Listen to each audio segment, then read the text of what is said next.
I shouldn't have married an old hag like you. Younger women are definitely better. I can't even walk with you in public, you're so embarrassing. If I could, I'd go back in time and start my life over." These were the words spoken to me by my ex-husband Tom 10 years ago. My name is Elizabeth, 48 years old. I married Tom, who was 5 years younger than me, when I was 33. I was a nurse, and we met at the hospital where I worked. Tom came to the hospital as a new doctor. He had just finished his residency, and he asked me about various things. I found his innocence endearing, and couldn't help but support him. But I was a nurse, and he was a doctor. Not to mention, I was 5 years older, so I didn't think of dating. Still, he talked to me almost every day, and I couldn't ignore him. We eventually started dating naturally.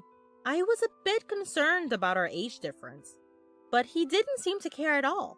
So, I stopped worrying too. We got married after 2 years of dating, but after 5 years of marriage, he started to verbally abuse me daily, saying he should have married a younger woman. He would chat with young nurses at the hospital in an exaggeratedly cheerful manner. But I tried to ignore it because it was a workplace. I didn't want to make a scene there, as it would only make me feel miserable. One day, Tom's cheating was caught. The other person was a former patient, but I had never met her because I was working in a different department. She was a woman 10 years younger than me. "With an old lady like you, it's no wonder we couldn't have kids. My girlfriend is carrying my child." What? Tom laughed as if cheating were natural. I couldn't bear the thought of being with such a man any longer, so I agreed to the divorce. Of course, I told Tom and his girlfriend that I would be seeking alimony. This made Tom furious, like a raging fire. "I was married to an old hag like you for 5 years, and you want alimony? I should be the one getting paid. Who would pay you anything?" He ranted with more force than I expected. It seemed he never thought he'd be asked to pay alimony after having an affair. I even received a call from Tom's father, who seemed completely unconcerned with his son's wrongdoing, saying that it's natural for a young man to be attracted to a young woman. I was appalled. Tom insisted that he would never pay, so I had no choice but to consult a lawyer. I couldn't back down quietly after all the horrible things he said and his affair. The lawyer told me that demanding alimony was my right, and I left everything to them. I often heard that getting a divorce is more difficult than getting married, and I truly felt that way. Thanks to the lawyer, I was able to receive the proper alimony, terminate the lease on the apartment we shared, and start living alone. I changed my last name from Evans back to my maiden name, Britton. The only silver lining was that Tom had switched to another hospital. "I wouldn't want to be in a hospital with a greedy old hag like you," he said as a parting shot. He must have thought that divorcing because of his infidelity and marrying his mistress right away would inevitably cause resentment among others. But I was impressed by how well prepared he was, having already found a new workplace. However, you can't keep people from talking. I couldn't help but hear the whispers about how I was dumped by my younger husband, and it felt like everyone was looking at me that way. Eventually, I became paranoid that someone was always spreading rumors about me, and it took a toll on me mentally. In the end, I also quit the hospital. I spent some time aimlessly, but since I love working and being active, I decided to look for a new job. Fortunately, I found a small maternity clinic just 2 stops away from my current residence that was hiring nurses, and I was hired on the spot.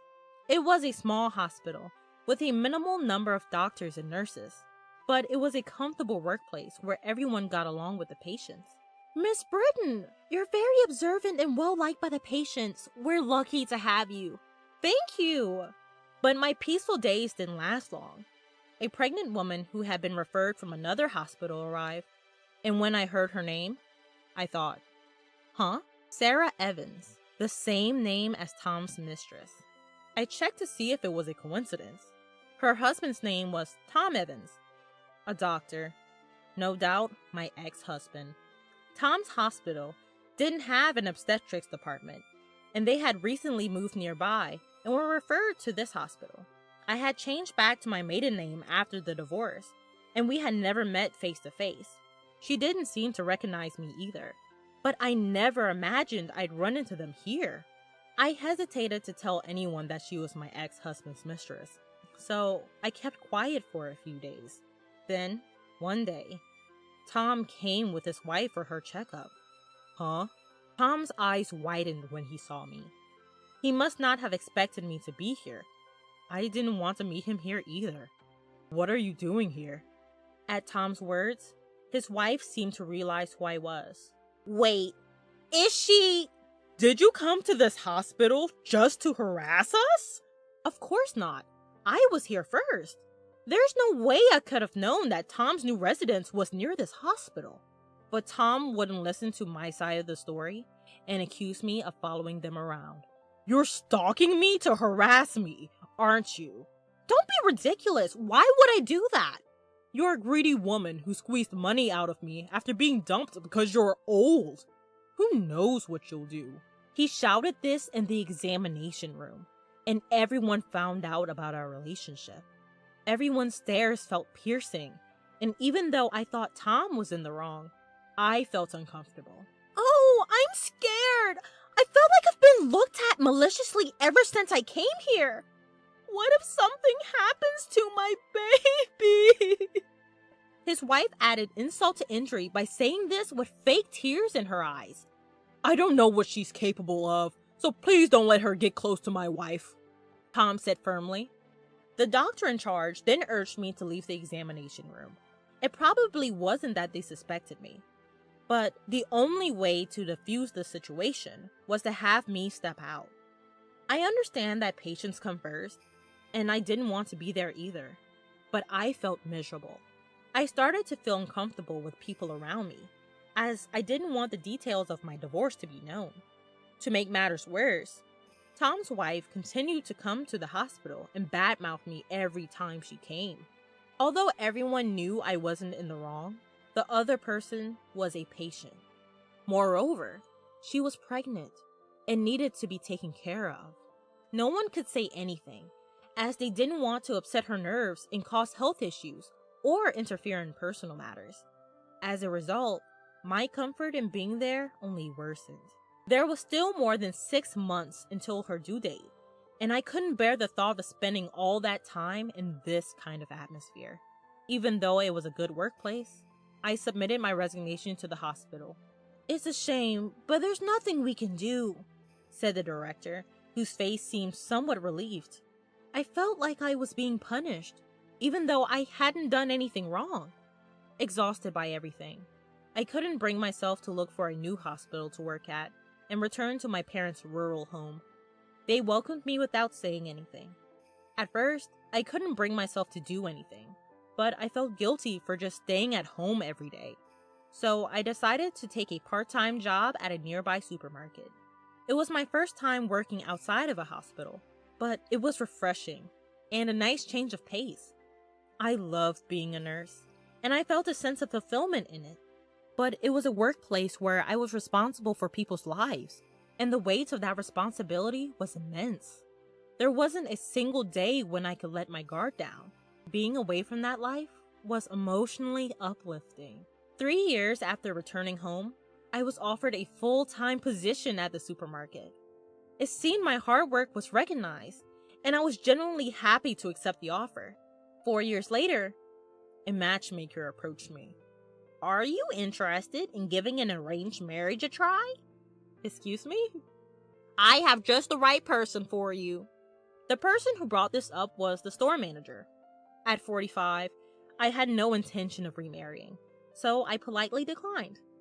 But the manager was persistent.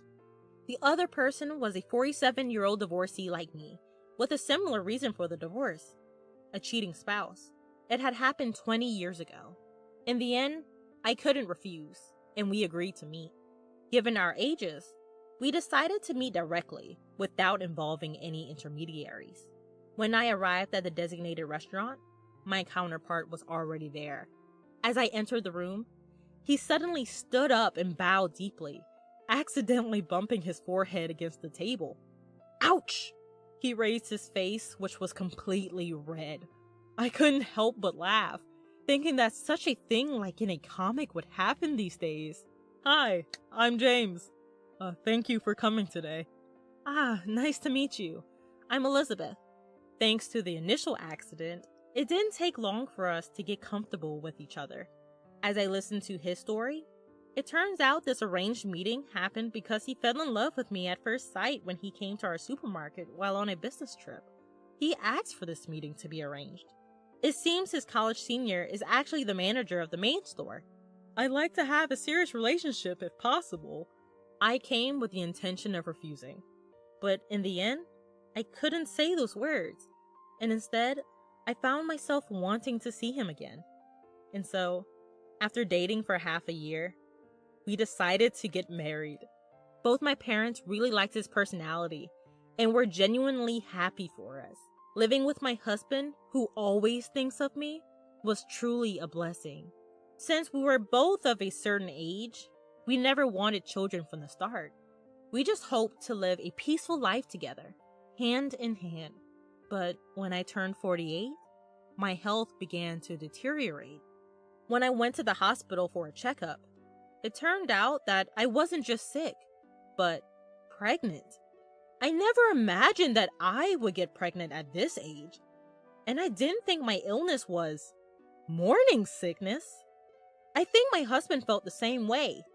It seems like there's a baby. When I said that, my husband naturally replied, That's great! So, who's the lucky one? Do I know them? Yeah, I think you know them very well. They're right in front of you. What? I'm the one who's pregnant. At my words, my husband made a puzzled face and was silent for a while. I thought to myself, of course this would happen. He looked down at my belly. Our baby? When I nodded, his eyes widened even more. I'm sure the news was so unexpected that his mind went into a panic. I mean, even I did. So that means we're going to be mom and dad? Seems like it. Really? Yeah. Wow! With an uncharacteristic surprise in his voice, my husband hugged me. It's unbelievable! A miracle! A miracle. Is it okay for me to give birth? I never really considered not giving birth, but there's the issue of age. It's not like I'm not worried about what lies ahead.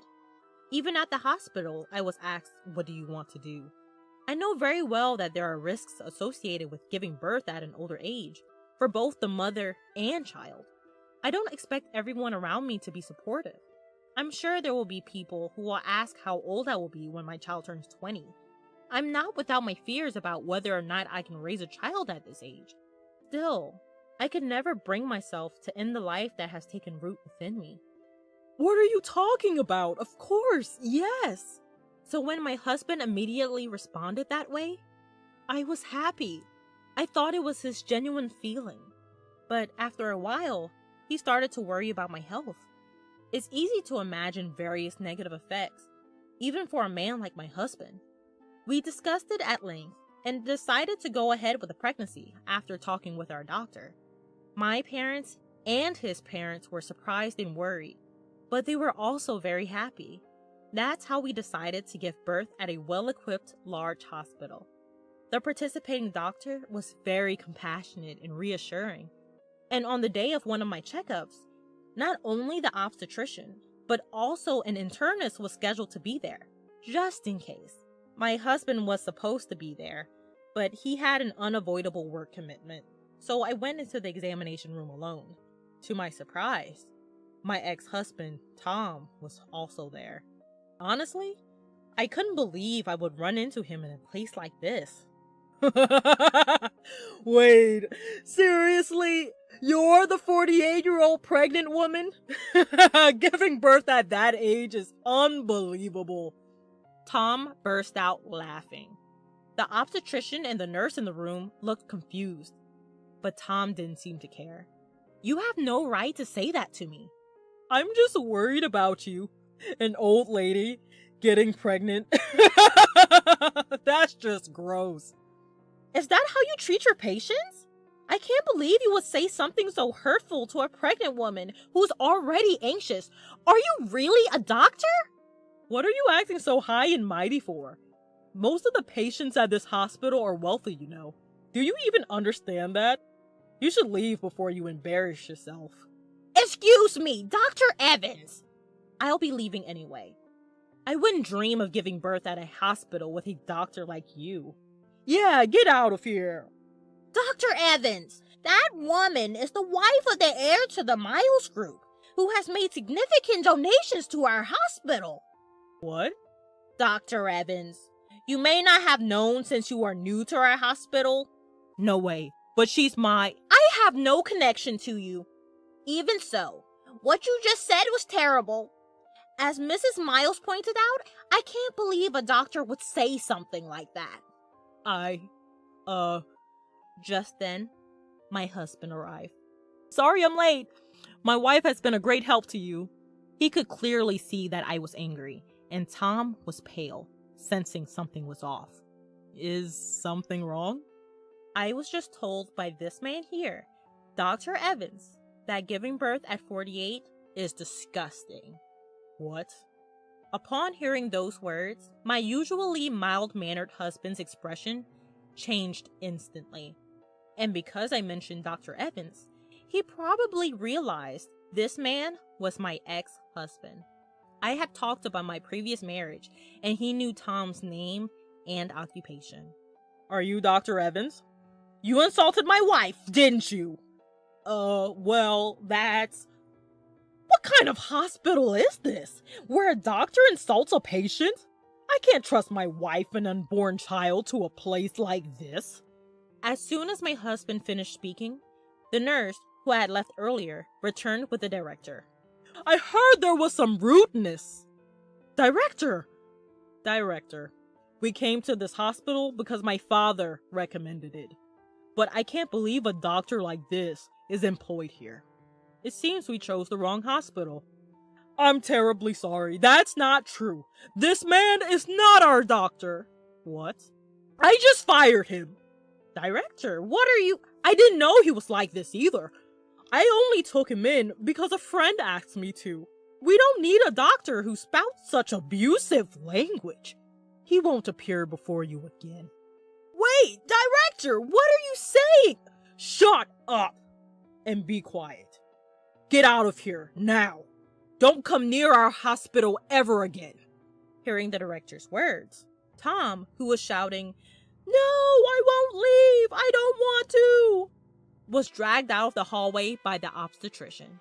The director apologized so profusely that we felt sorry for him. So we regained our composure and sat back down. But my husband's anger didn't subside immediately, and he asked, "Is it because my father has donated to this hospital that you fired him? If not, would you let a doctor like him roam free?" The director shook his head in disbelief. Actually, it seemed that Tom had only been at the hospital for a week. Tom's father was a classmate of the hospital director, and after a recent reunion, he had begged the director to hire his son. The director had never imagined he would be like this and genuinely apologized. It's not like all the doctors at this hospital are like Tom. In fact, our obstetrician is a very good doctor. If Tom wasn't here, I'd want to give birth here, and my husband agreed. My father-in-law is the president of a major company with branches across the country, donating part of their profits to medical and welfare facilities. He had donated a large sum to this hospital because my mother-in-law was treated here for a serious illness when she was young. So my father-in-law recommended this hospital for my childbirth.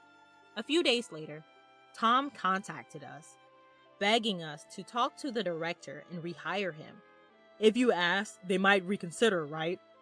Apparently, he had often angered patients with his arrogant attitude and had been moving from hospital to hospital.